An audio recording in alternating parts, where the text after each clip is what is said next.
Hey everybody, how you doing? This is Dan Blanchard with the Travel in Time with Dan show, where we mix travel with history, with leadership, and of course me, Dan Blanchard. Today I'm at the Martin Luther King Jr. Memorial in Washington, D.C.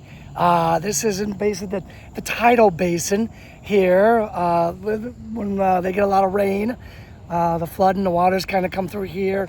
We're seeing the Tidal Basin here so they don't flood Washington, D.C., okay? And this is pretty much, if you can see across the way here, this is near the Jefferson Memorial, just right across the way over here. It's also pretty close to the Lincoln Memorial, the steps where you gave that great speech, the I Have a Dream speech.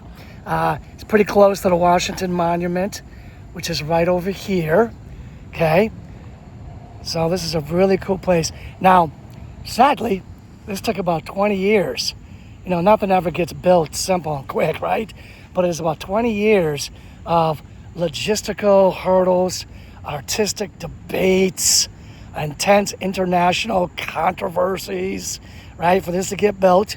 I feel like I'd be amiss if I didn't include this, is that this area too is really close right here to the cherry trees that Japan gave us as a gift. Now, something many people don't realize is that the cherry trees, when we dropped the bombs in World War II on Japan, a lot of the cherry trees were kind of wiped out. And believe it or not, I believe it was Eleanor Roosevelt, I think, she gave some cherry trees back to Japan so they could redo their cherry trees. So now Japan's got the cherry trees going and we got the cherry trees going because we gave it to them, and then I should say they gave it to us and we kind of gave it back to them. So I feel like that's just some pretty cool history of this area that should be included. Now, Martin Luther King, he was definitely a huge civil rights leader, one of the top civil rights leaders ever. He was never a president, never a national politician, but he was known like he was one of those guys, right? He was known by that much. So how did this happen? How did we get this memorial, this monument from Martin Luther King? Well, there's a Alpha Phi Alpha fraternity, which is the oldest intercollegiate Greek letter fraternity for African-American men. Right, they're going to ask for it in 1984. In true Martin Luther King Jr., MLK, he was a member of it. They're going to ask in 1984. But they're not going to get it right away. It's going to take 12 years before President Bill Clinton gets to sign a congressional legislation. So yeah, it took 12 years for congressional legislation to come about. And we had Bill Clinton in office. He was the right guy at the moment who was going to sign it, right? So that's 12 years later. All right, so they get it now? No. It takes the MLK monument another 15 years of fundraising, design iterations, all sorts of going back and forth. But they're finally going to get it, right? Finally going to get it. It's going to take a long, long time, but they're finally going to get it. And there's a really cool story about the sculpture. So they find this Chinese sculptor whose name is Lei Yixin. His last name is spelled Y-I-X-I-N, pronounced Yixin. Right, they find him napping under a tree in Minnesota at a festival, and he's really skilled. He's really talented. He did 150 monuments in China, and they want him here. He's really good. Again, they find him napping under a tree and say, "Hey, want a job? Want to come to D.C.?"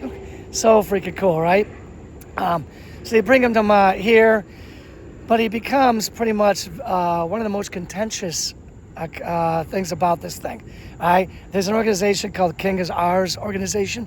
They have a protest. They go, hey, where was the due process, right? We wanted an African-American architect, not Asian architect, right? An African-American architect should be doing this. So that was a bit of a problem for a while. And then the U.S. Commission of Fine Arts, they're going to protest, right? They're going to say that the sculpture, right, it looks too confrontational. So after a lot of, this is resolute. He looks very determined, right? After a lot of going back and forth, they softened him a little bit to make him look not so confrontational. But boy, does he look resolute. Boy, does he look serious, like he's about to go to work, right? So, and maybe that's not the image that most of us are used to with the Martin Luther King civil rights leader, right? Turn the other cheek type of guy. So maybe that's not what we're used to, right? This is maybe still a little confrontational. And then, of course, there's Maya Angelou. right? She had a huge problem and protested about the drum major quote. Yeah, I guess there was nothing wrong with the original drum major quote, but I guess they had to shorten it. It wasn't enough room. So they shortened the drum major quote, and the way they paraphrased it or shortened it, I guess you could say, made King sound arrogant, and they wanted that removed. You know, and there was a lot of protests, a lot of Washington Post articles, week after week, and then finally they removed the controversial drum major quote. Okay, so now where did this all come out of? Well, it kind of came out of I Have a Dream speech, believe it or not. Okay, the Mountain of Despair. So those two huge boulders you got to walk through to get in here, right? All right, that's the Mountain of Despair. Visitors enter the monument through those two boulders, right? And in his speech, he says, basically, out of the Mountain of Despair comes the Stone of Hope. And that's basically what this is, right? The Stone of Hope. That's Martin Luther King emerging from the mountain, right, toward the waters, right? Right? He's resolute. The MLK expression is very resolute. And its suggestion is that hope is carved out of hardships. Hope is carved out of hardships, right? That's what that's suggesting. He's 30 feet tall, and he's the first African American to get him a memorial on the National Mall. And there's very, very few people here in the National Mall that are basically not presidents or like military heroes. So like this is like a really big deal, right? I guess you don't have to be a president or a national political figure or military hero to change the world, right? You could use activism and just leadership to change the world. All right, everybody. If you have, you pretty much know that I love to combine travel with history and with leadership on my show, Travel in Time with Dan. So if you have not traveled down here to see this, you absolutely should come down and see the right there, right, the Stone of Despair and the Mountain of Hope and all that stuff. You should definitely come down, or Stone of Hope, Mountain of Despair, my bad. You should definitely come down and check it out. Definitely come down and check out Washington, D.C. Why not? Right across the way, the Jefferson Memorial, very cool, right? You're definitely going to see a military presence when you come down here. I've already given you a little bit of the leadership here. So, I'm sorry, of the history here, I mean. So what's the leadership? Leadership is this. True leadership is measured by service, not position, by service, right? It's called service leadership, right? And I think we could throw in that too, inspirational leadership, right?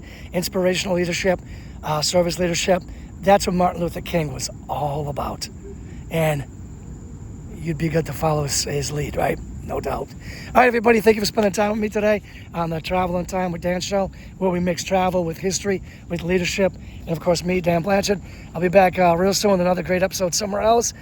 Till then, you take care of yourself, lead with inspiration and service, and I'll see you again real soon. Take care.